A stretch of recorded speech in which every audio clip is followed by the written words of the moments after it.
Morning, morning, morning, everybody. Coming at you here on the last Friday of February 2023. JP, as usual, my good friend Jonathan Pishner there, Apex Counseling at Apex Counseling, and me coming from the first time in the car. And funny because the story that actually leads me to being at the car right now is it's so funny that this is actually related to the topic today, which I'm glad you pointed out. So, um, kind of go over that again real quick if you didn't read the caption to explain it. So, I thought I had an easy 15 minutes to just make a quick return on something that I bought 5 days ago, or no, not even that, 4 days ago. But like I'd already included travel time, thought it'd be no problem whatsoever. Make the return. It did not go nearly as smoothly as anticipated. So as I see the time tick, realize I'm not going to be able to make it to the gym um, for our for our hopeful like the time of this call. I went ahead and texted JP, to which he pointed out that he really hoped that I saw the irony of the situation considering this topic. So yeah, so if I had gone to the office, this would not happen.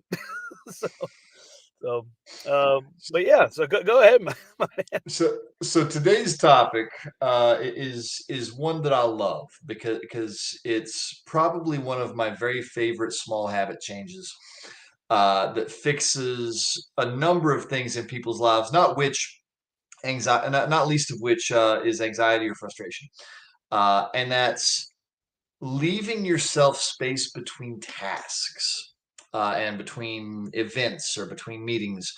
Um, because one of the things, and I don't know when I noticed this, it was definitely after I became a counselor, uh, that I had a lot of people who would have a ton of anxiety or frustration, and they already had it in a lot of areas, but a small fix that they could deploy is making sure to give a little extra time. Because one of the stories I heard so often, and it's usually from people who are actually very, very good thinkers and very good at predicting how long things should take, is they would say, be going to work. And they would leave their house with the precise amount of time that it would take to get to work. Let's just say, 20 minutes. Uh, but inside their head, they crafted that assuming that traffic flowed perfectly, that they hit a roughly average number of red and green lights, etc. And so what would happen is, we would start the counseling day, and I'd say, "Hey, how's your day going?" And the story of, "Oh, I was late to work because dot dot dot" came up a lot. And somewhere along the way, I started noticing the pattern of, oh, I have a lot of people who know how long a thing takes, but they only allot precisely that Mhm. amount of time to the thing. And then whenever that doesn't happen, because I don't know, there's road construction that takes an extra 5 minutes and they're late to work, their frustration response is markedly increased. And one of the small fixes I started encouraging people to do is like, wait, hold on. If we know your frustration jumps up every time this happens, why don't we just have you leave space between things? Which obviously, I say that, but it's funny how if a person is in the habit of only leaving the exact amount of time it should take, this is actually a more challenging habit to deploy than it might sound like. It really is, and it's something that I feel like almost everybody that I know goes through this to some degree. And so a big part of it is definitely I feel like just how busy we inherently are these days. Just that's the way society keeps going is we just keep getting busier and busier rather than prioritizing better or just even keeping kind of like a status quo maybe from a previous generation, if you will. With technology advances, that means we feel like we can do more or like we should do more. Things should happen faster. And we just all kind of keep having that mentality to expect those things. And sure enough, the busier we get, the more we have to do, the more we feel like we should pack our schedule rather than prioritize it and maybe move some things off of it for a better day, try to fit everything in as much as possible. And I mean, inherently, we just keep thinking that that means like we can masterfully map it out and somehow have it be stress free. It's like here's Yep. the And you said two things, one of which is more true than the other. As technology advances, we feel like we should do more and we should pack more work fidgets yeah into the day. yeah like rather than using it to actually improve the prioritization or making it less stressful, we typically like use it to make ourselves more stressful, which is Yeah. awesome. Yeah, and especially like those of us who schedule things, it's I would actually would be in here like I would love to hear this because I mean I'm obviously here right now. It's like is that I can very easily keep falling back into the habit of thinking that I have enough time because it because I theoretically have that window in my schedule in my planner, and then one thing goes off. And on my way here, by the way, traffic stopped twice. So I actually had a small amount of being ahead of time, just not enough to really make sure that it was going to happen smoothly no matter what. So yeah, because there was a oversized truckload, a road workplace, and then just the debacle that I had here, like returning an item. So Yeah. those three things took up what I thought was going to be an easy 15-minute buffer, and just threw it out the window. Yeah, and what a wonderful advertisement for even if you allot yourself extra time, sometimes that still doesn't work perfectly because you had traffic stop twice and then difficulty with the service you were trying to get done. Mhm. Mm. So, what are some of the best ways you've found to actually get people to start taking these first steps? Uh, Usually the work commute. That's Okay. the easiest place for people to start this because number one, it happens every day. So you get to practice every day, assuming you have a work commute and you don't work from home. But presently, most of us have some version of work commute. Uh, so that's the easiest place to practice. And one of the things that people struggle with is uh, they'll say, okay, well, I'm going to leave a few minutes earlier. But don't forget some of the conversations we've had before. It's surprising the number of micro habits you have to change to accommodate that 10 minutes. You have to be ready to walk out the door 10 minutes earlier, which means your hygiene has to be done, your whatever gear you take has to be packed. So you have a number of micro habits you have to change. First off, just off of that one. And second off, if you should arrive very early, you kind of need something to do because you can have that one magical kind of thing where I know if I leave my house for my 7:30 meeting on Thursday mornings, if I leave my house at 7, I will get there almost late. If I leave my house at 6:50, 10 minutes earlier, I will actually arrive 25 minutes early because of just the way traffic flows and how school buses work. Mhm. So, what a lot of people end up needing too is something to do, whether that's in the olden days when people actually did things like this, you might take a book to read. But I recognize that I live in a time that no longer exists. So some people, would either just take a minute and stop at Starbucks for a coffee. Uh, One of my favorite ones, not on the work commute, but on other things, is I always have emails to catch up on. So I'll just pop up in my email if I've arrived somewhere early. It's been 5 or 10 minutes just doing all of those little 10-second responses that I didn't have time for throughout the day. But whatever it is, something to do so that you're not just sitting there and like, oh my God, I'm early. And now I'm getting stressed out over the fact that I have nothing to do. All of these little things is why this sounds like it should be simple, but you kind of have to practice this habit a lot to figure out how to build over these little tiny potholes. Those are good low energy tasks. I like that plan.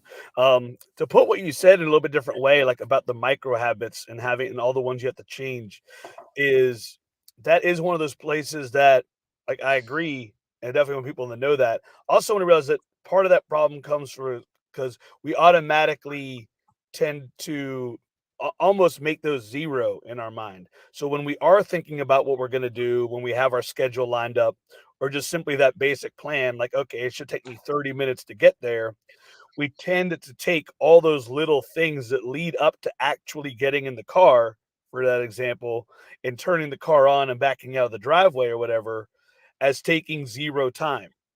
Even though we know that, yeah, like, if it's, like, getting dressed, putting shoes on, putting a dog away, letting the dog out, filling your coffee that you're gonna take with you, like, all those little things, we know, like, that adds up to 7, 10, 12, Mhm. 15 minutes sometimes, but in our mind, they're all so small that each one is just 0.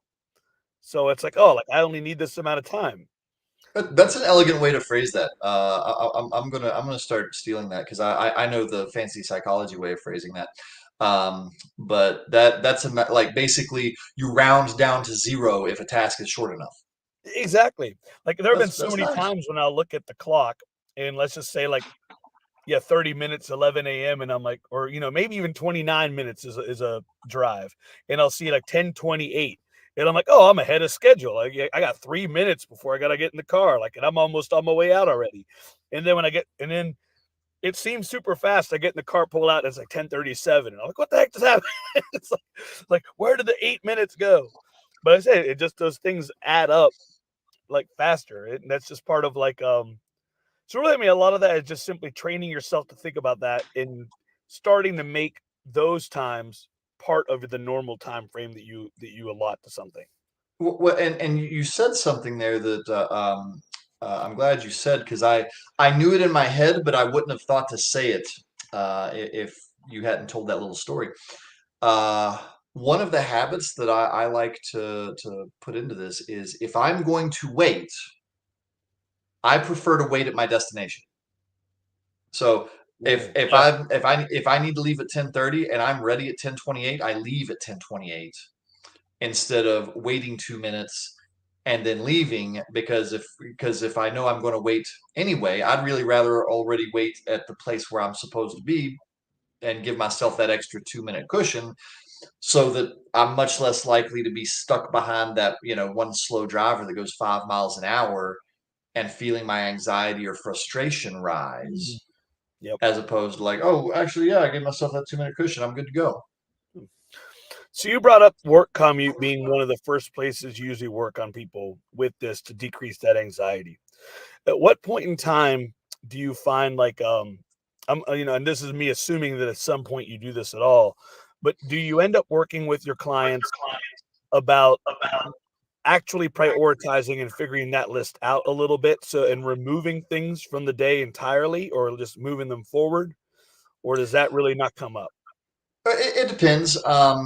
That's usually so. This type of habit is usually such small potatoes in terms of like things that drive people's clinical levels of anxiety that we'll touch on this a little bit and give it to them as a quick tip, but then not spend a lot of time troubleshooting it because we'll be on to much larger things. But if we ran out of those much larger clinical issues and then they were like, hey, this is the last one, let's go ahead and kill this before I discharge, the way that I would probably sequence it is I would do one of two ways, and it really depends on the person's uh, it- each person kind of has a different way they approach this that's more likely to be successful. I would either start with the easiest ones and sequence, in terms of like a difficulty curve, almost like you'd find on a video game. Easy, easy, medium, medium, medium, hard, hard, hard. Or I'd sequence it exactly the opposite, which is okay, what's the thing that gives you the most problem? And let's see if killing that knocks 10 other things into order. Mm, And one of the reasons I'll start with the work commute is because that has a tendency to be in both of those categories, is both easy and it creates the most stress. So you kind of get like a 2-for-1 deal on that one. But yeah, I would sequence it one of those two ways, and each person's different. But sadly, one of the things that will happen to most people is everyone thinks they should be the second one, that they should tackle the one that gives the most difficulty first. and not everybody's built that way. Some people actually get better momentum if they get the quick wins first. Right. Uh, but most people make up in their head that they should do it the hardest one first. Right. They want to do it what they feel is the most right way immediately. But Yeah. that's the same. That's like working out, like we talked about before. Really like the small, like the simplest wins you can get. Sometimes you're just simply showing up to the gym, like we talked about, where so many people want to immediately go to the full workouts, the hard ones, and then when it doesn't succeed, they feel like it's just you're the attention isn't brought to the smaller things you could do nearly as well as just those like big rocks. Hmm. So, yeah, the more people can realize that these small changes can help a lot. Because like you Yeah. said, like, I actually like how very early on, I can't remember the exact term you used, but when you talked about the frustration response about realizing that you're gonna be late or that your plan is not working according to exact schedule. And, when you mentioned how the frustration response is much greater because you hoped something was gonna go exactly right and smoothly, and it doesn't. And that's such a I feel like that's such a powerful part right there. Because yeah, like, it definitely does not seem balanced. Like, when you do go through that type of frustration, something is not going according to plan and is gonna make you late for something else, then I say it elevates a lot. I don't know what type of expectation that is that we have, like, where that comes from, but it's definitely not an even keel thing. Like I said, it tends to spike up, whether it's in the car or dealing with other people. Well, yeah, and the reason this habit works so nicely is because it interrupts a process that we easily get into. So here's a nice mental shortcut. So if we stick with the frustration side, frustration is the type of anger. Uh, Anytime you're experiencing anger as the high energy emotion, you may reliably assume that you have some sort of story in your head about what another person should be doing.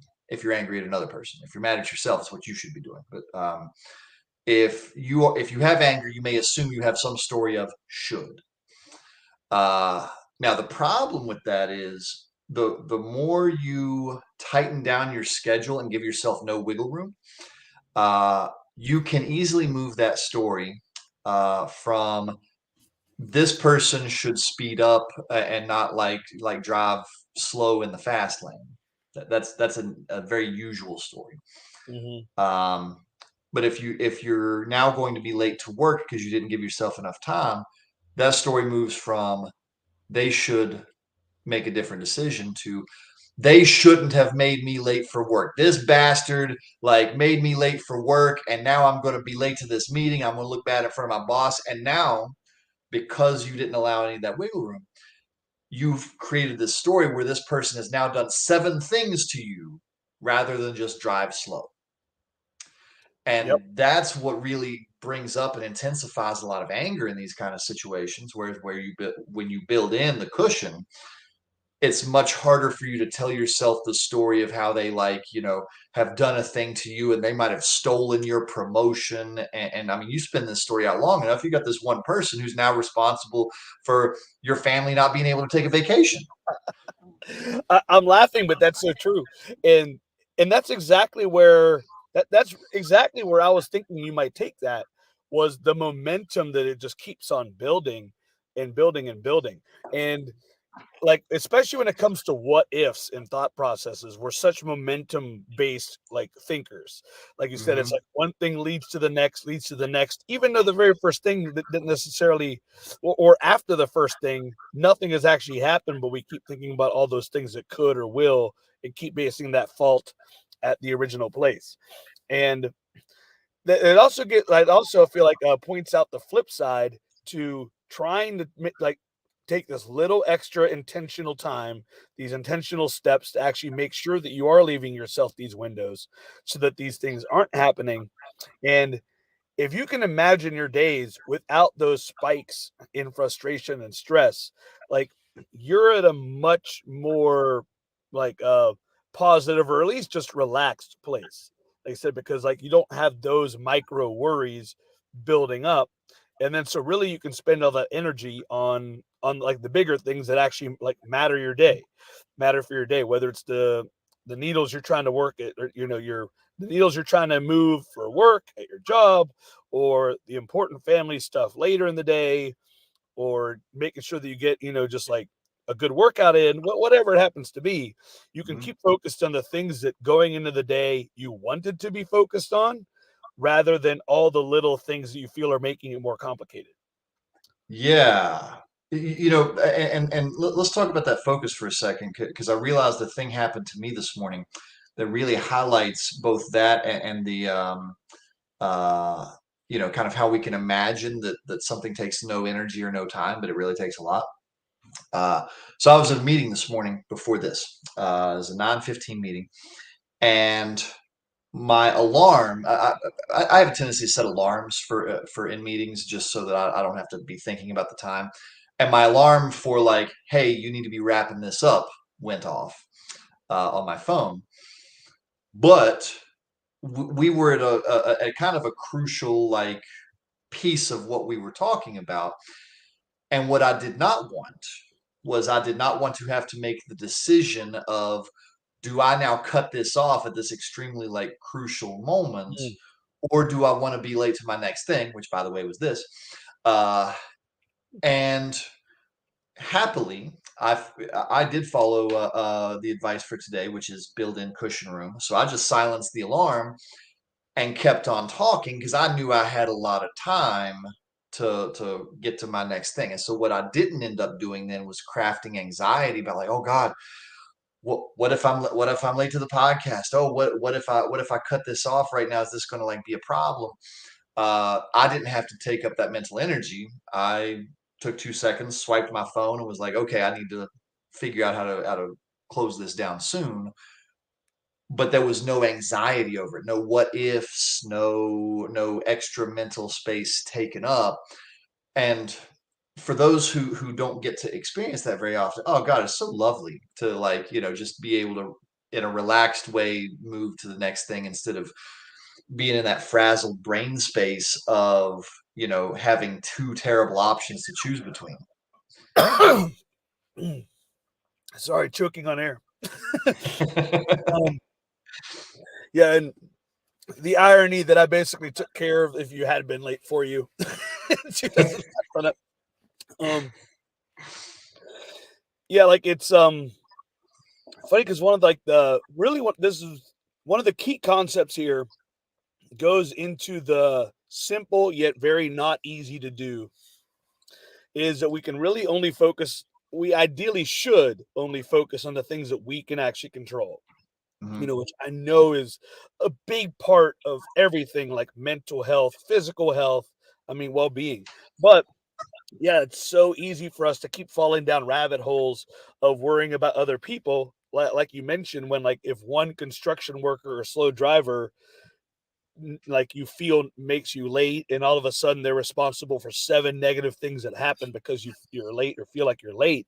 But that type of situation, because even like even in good scenarios, like this was actually yesterday at work, and nothing bad happened, but it definitely made it for a little bit more like chaotic than it would have been. Was we had a consultation. That's when like new people coming in wanting to talk about what we do and if we're a right fit for them come in, scheduled at 6. They happen to show up at 5:45, completely fine, but they were early. That happens a lot. But again, like we don't control if they come in early. They do. And it just so happens that like 5 minutes later, a walk-in happens to come in, like who hadn't like scheduled ahead of time or anything. But Mhm. so they're waiting. I'm talking to the consultation people, and it just took some like I said, like, we were plenty staffed. I just got one of the other coaches to come over real quick and like, talk to the new gentleman who come in real quick. But that type of thing like can happen all the time. And, and that's not on you. But like that's where a couple things like one being confident, like one being confident in what you can't control, aka just having good conversations and talking about it. Like that part's huge. And two, like also being confident in your ability to kind of maneuver around, like having flexibility to work around things not being exactly according to schedule. Hmm. But I said that's just like a small example, and we don't on that, and partially, actually, I don't really have a good reason. We we don't have a window built into the consultation piece, for example, like on the actual software, it asks, do you want to leave a cushion on either side of this for that type of reason? And I said we don't honestly because it's just we don't get so many to where they're normally like backed up, Hmm. but that does leave the possibility that it can occasionally happen. Yeah, So, and that kind of leads me to a fork. I can either choose to go ahead and put a window down, and just the only real quote unquote negative would be removing sometimes that someone might want to come in, um, or go ahead and leave it the way that it is and just simply be confident that we'll be able to handle it if the two of them do happen to come in and overlap. Like either way. Um, Neither one's right. I'll tell you right now, we're probably going to continue doing it the way we are. It's like, sure. uh, but it's like, Well, and don't forget the ultimate rule is if it's not getting in the way, you don't mess with it. The only yes, the only things we're talking about is like if the stuff's creating extra anxiety, create that space. But if it's right. not creating Mhm. extra anxiety or frustration, why the hell change it? Exactly. Yeah. Um, so, what are some other tools that you use to start? So, let's say somebody does make that initial improvement with something like they've decreased their own frustration and stress through finally making these things like work a little bit better. What's kind of like a next step to get them to keep building on that? To be honest, part of it in this one specific habit is really kind of then adjusting how you think about how long things take. Because what many people do that gets them into this disadvantageous position in the first place is they assume a thing will take the optimum amount of time, and then what they do is they just build everything. They'll go right back to building everything too close together. So you almost have to like really help people try and figure out what's not the optimum amount of time, what's like the actual average amount of time, and what's the time that every once in a while it takes longer. So I mean, we can say driving related. That's easily one of them. We do our counseling usually by a 55-ish minute hour. That works well for us, but let's say we were a much more crisis-oriented counseling center. We probably would not do it that way because if you have people in crisis, the likelihood that you get to the end of the session and you can't let somebody go yet is much higher because if they're having suicidal ideations or some other high energy thing happening. I mean, you can't just cut it off and be like, well, see you next week. Hope everything goes well for you. Like, that's, you know, in a private practice setting, you don't have a lot of those crisis things. But, if we regularly had stuff go over, we'd then have to be thinking, like, okay, the average is this. Therefore, we need to build this differently. So that's step one is like helping somebody think through. It's awkward phrasing, but help somebody think about how they think about uh, scheduling things. And then another one is not filling the spare time always with more work Oh, fidgets. huge, huge. Yes. Now you'll notice that I said I check emails during that spare time. But that's a fairly low stress thing for me. I am rarely going to check my email and discover an emergency. What I'm going to do is I'm going to check my email and see, oh, this person got back to me about what time they want. Let me snooze that until the time I'm at my calendar doing scheduling. So I'm doing a very low stress task in that moment. But if you schedule in a super high stress task, you have functionally done nothing to help yourself. And quick plug because you know it's coming. Scrolling social media is not a good way to spend that extra 10 minutes, so don't do that either. Unless I'm going to give an unless, almost a devil's advocate here. unless you're like say business Unless you're related. watching our podcast. Yes, exactly. There we go. Like self-development or professional reason. Like you're business related, you try to post regularly, you can get a post out. Yeah, responding to comments. Okay, Yeah. fair But don't enough. sit But there you, and just see what everybody else is doing. yeah, you knew what I meant though. Yep, exactly. Um, so it's two things. So one thing I want to bring up, um, and then one thing I want to ask that maybe that what you said just now, maybe think about it, or right before that social media point. But one is, for the listeners, this is a big one to remember that this is an improvement this is like what I would call a trend improvement, an overall feeling improvement. Like you want to try to make these changes, try to make them manageable, like make them realistic and happen. And the more often you do it, that is winning. Like this isn't a it's going to happen forever every day for like the rest of time is going to be goes smoothly exactly the way you want it to. Because I feel like that can be a thing. Like yeah, like this is very easy, like you kind of hinted at, for something to accidentally kind of roll backwards or fall backwards back to the way it was. And just when you're in that pattern, when you thought you were making improvements, you thought you could handle a little bit more, you overfilled your schedule a little bit too much. Again, just recognize it for what it is. Just basically, like, again, like, try not to stress out about it, and just look at making those changes again when you can. It might not be today, it might not even be tomorrow, but like maybe just that next week or a couple of days from now. Just look at getting back on track so you can get back to where you want to be. Because again, like these things are always going to come back and happen. Just hopefully they start happening less frequently and less often as you start getting a better handle on it. Yeah, Um, yeah, absolutely. This is easily one of the ones where you'll fail at it some, and you just back off and like figure out the right amount for you. And I feel like I preach this like literally every time, but I can't stop myself. So here we go. Uh, Trying to mimic what somebody else crams into a day does not necessarily mean it's a good idea. oh yeah. It doesn't mean they're doing it without massive amounts of frustration or anxiety. So I actually deeply encourage people, don't look at the way somebody else schedules their thing and being like, oh well, I should be able to handle it because Jim can handle it. Yes. Yes. Yeah. Jim Oh, might be having panic attacks at night, like because of all the anxiety. So like, don't imagine that you should be doing it the way yeah. somebody else does. Yeah, I didn't even think about that, but I have to mention this. Same thing goes with if you're in charge of people. Don't assume that other people should do it if you can see it. Like we see this all the time. Like I mean, like with sports, it's like the college athlete schedule is pretty ridiculously packed. Like they have like tons of stuff. They technically have limited like certain hour limits, but there's also ways around it to increase other things, or at least put more things on an athlete's plate.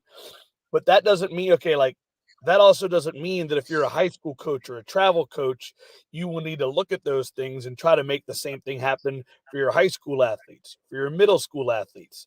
So like, again, just remember what the focus of is. Remember what your role is, basically. Because again, if you're a high school coach, your role is not the same as a college coach's. Like as much pressure, and like this might take a little bit of like just like I don't know, cojones or something, because like there might be a lot of pressure coming on you as the immediate authority figure to make it seem that way. But again, like you have to pretty much stand with it not being that way. Like your roles as a high school coach are different than a college coach's. Your role as a middle school coach is different than a high school coach's. Like I said, there's so many of these things. Like you don't have to put on these crazy expectations on the people, on everyone below you, or a boss. You're just in charge. You're a manager, you're a boss. Same thing. Like you watch, like I said, like you pick up and you find out what some like crazy successful corporations or business people are doing, and the super regimented schedule that they say they're keeping. A lot less people know if it's true or not. That doesn't mean you don't have to look at a 200,000 employee company, look at that CEO's schedule and be like, I should be able to do this with my 7 people. Like, let me get this here.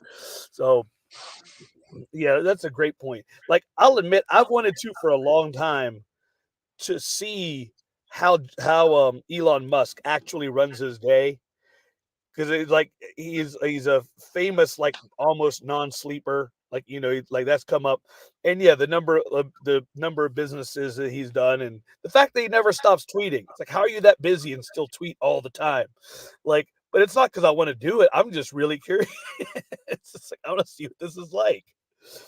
So Well, yeah, great. and it's funny you kind of brought up coach theater, if you will. Like a lot of coaches add a lot of stuff to their athletes just because they're trying to look more, like they're doing a lot. Yep. Like and since you brought up famous entrepreneurs, that's a thing that could be happening a lot. Like if you're trying to be productive and successful, there's a strong chance that there's some productivity theater happening, uh, and that these people maybe are good at either looking like they're doing more than they are, or that they somehow manage to like not fall apart even though they're doing more than is really healthy.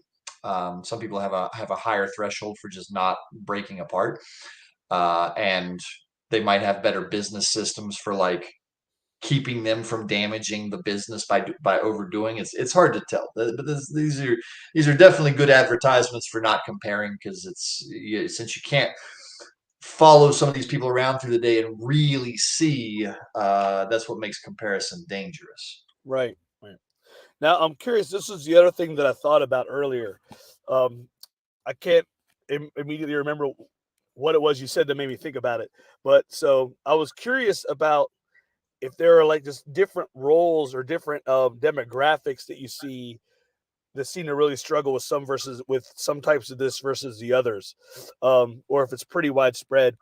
Because like for me, and this is specifically my situation with the business in the gym with a lot of teens and preteens. So I'm not extrapolating this in any other way, but I'm just curious about with you. Like for me, I can see where um well in terms of schedule, the moms on our end do a lot of the scheduling, do a lot of the taking one kid to this practice and then to this workout and then taking this kid over here to this game. Whereas I can see like I can see the trying to do too much at work situation being like happening a lot more often in men. So I'm just curious if that is something that you kind of see too, or if it just happens to be who I look at. I mean, it's kind of hard to tell, to do the statistical breakdown by gender, but I can tell you the personality traits that I see, where this is much more likely to happen. The more I can't think of the right word, because disciplined is not the right word. Um, Regimented, but what is it? regimented. Maybe that's better. Regimented, on the border of rigid. Honestly, maybe rigid is the best word. Gotcha. The more rigid you are, the more likely you're vulnerable to like that too tight, precisely packed schedule. The more precision oriented you are, you'll be more vulnerable to that. So Hmm, you almost never see this in people who are like the classically artistically creative minded people. You makes see sense. this, yeah, you see this in mathematicians and engineers all the time. So the more precision oriented you are, you'll see this a lot. Um, so those are kind of the things. Rigidity and precision orientation will predict this a fair bit. That makes a ton of sense. So what about parents? Like, or you say anything specific for helping parents out? Yeah, like because that involves that extra layer of having to manage for kids in their schedule. So no, no, there's nothing to help parents. They're and I say that slightly jokingly, but in a way that they're in a position that is very difficult to make this work. But I will say the thing that it would be useful for them to think about, and hopefully somebody can make something of it. Uh, So number one, if you want your kids to be in the best position possible, you don't want to give them a structure that is really much more appropriate for an adult. That's a challenge a lot of parents run into, is that they kind of forget that a 13-year-old brain is not going to be able to track as much and keep up with as much as a 24-year-old brain or a 36-year-old brain. And one of the challenges with that is some kids look like adults. Like, I've worked with 13 and 14-year-olds that if I didn't know their age, I'd think they were in college. So Same. that's a challenge, number one. Number two is you can accidentally create a lot of extra problem with this if you schedule your child as though they are you. If you know that little Billy, who is 13 years old, always has trouble getting out of the door on time, and you schedule y'all to walk out the door at 7 p.m.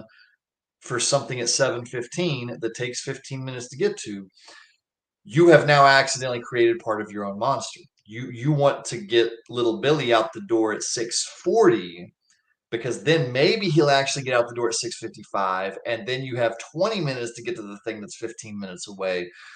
Uh, but a lot of parents accidentally get caught up in what their kid should be capable of, as opposed to what they're actually capable of and what their actual average is. So if I had to give two usable tips for parents, I would say start with those and see what you can make of it. That's great. I think that right there is huge because I mean, from what I gather, those are the biggest things right there. Just forgetting how much time your kids might take to do those very things like that, and really because what we talked about earlier covers a lot of the other things. Like if it's a kid schedule who's involved in a lot of activities, I mean, again, that follows the same rules that the adult does for giving yourself time to get there.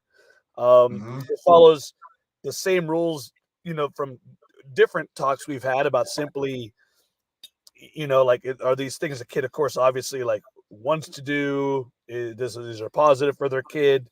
Not doing too much. So all those things, but really, a lot of it just comes down to what what their habits are and what their averages are. I really like that term, what their averages are, because yeah, Yeah. like every kid, just like an adult, is going to have days where they just are suddenly on it, and it's like, wow, they're like ready to go and at the door. Like what? Like okay, cool. It's like, or they're like awake, like they're like we didn't struggle to wake them up for bed today. It's like Well, wow, and it's so frustrating for parents. I actually have a video on my YouTube channel about this, because one of the frustrating things for parents is, if we really tighten it down to just like the easiest way for people to understand, teenagers essentially have faulty wiring. Like, since everything's not wired together tightly, there'll be one moment where they are perfectly functional, almost at an adult level, and then 3 minutes later, they're almost stupid. Not because they're actually stupid or their brain's defective or anything. It's just, since it's not wiring together, it just is back to shorting out. That connection isn't strong enough to keep going all day, every day. And so, you know, parents will accidentally fall into that classical trap of, you did this yesterday, why can't you do it today? And of course, the yeah, kid has no answer because he has no idea that his wiring's faulty. that is it Um, right there. Yeah, that and, is so spot on. yeah, Yeah, and sadly, the parents don't realize the wiring's faulty either, and so they don't know what to plan and prep for. yeah, and to not go like too long into this, I think too that's one of those things where school accidentally sets us up for that to some degree, I think, because we think of it as you learn this, you eventually, can have the answer or solve this problem, and hence you have learned this. So like it there whereas yeah, like real life decision and action, like decision making and action taking doesn't follow I learned this, hence now I know how to do it. Like you said, it's just a much more fluid mechanism than people think about. Yeah. And yeah, like I mean, like basically, I would say like this, like for us adults, probably a pretty common one is days we wake up and we suddenly feel energized and like we're clear, things are going well. bodies don't hurt, energy levels are steady, and then there are the days where you wake up and just everything feels boggy and you can barely get your brain going. Like I feel like that's probably the closest thing is like say kids, teenagers have their own versions of that. It's probably not low energy. Sorry, like that's probably not Yeah. one of them. But yeah, in terms of like just things are clicking mentally versus other ones, it's just not happening as fast for sure. Now, I'm actually going to practice what I preach, and I'm going to honor our subject matter here because I have 3 minutes to log on to my supervision session for one of my supervisees. So I'm going Awesome. to move us to our summary. Well, Uh, yeah, and since I absolutely. and since I have to go nowhere, all I have to do is click a button. I still have plenty of time. Uh, Perfect. so for usability of this, the entire concept, just schedule things with little spaces in between, just so that you're not giving yourself that pressure for time and getting into those two high energy emotions, either anger or anxiety. The more you do that and the more space you create, it's going to, over the course of time, have good long-term effects because what'll happen is if you don't start your day at 8:15 frustrated, then the next task you do, you'll have a little more energy and space for. And then the thing that you didn't schedule quite so tight, you've got a little relaxation going into it, and it just builds throughout the day in much the same way the negative emotions would, but the calmness and the space build throughout the day instead of the negative emotions. So if you do this, this is a really good tiny habit that pays big dividends if you do it, for a while and just let it build that momentum. Mhm. And I'm going to take one of my favorite parts of what you said.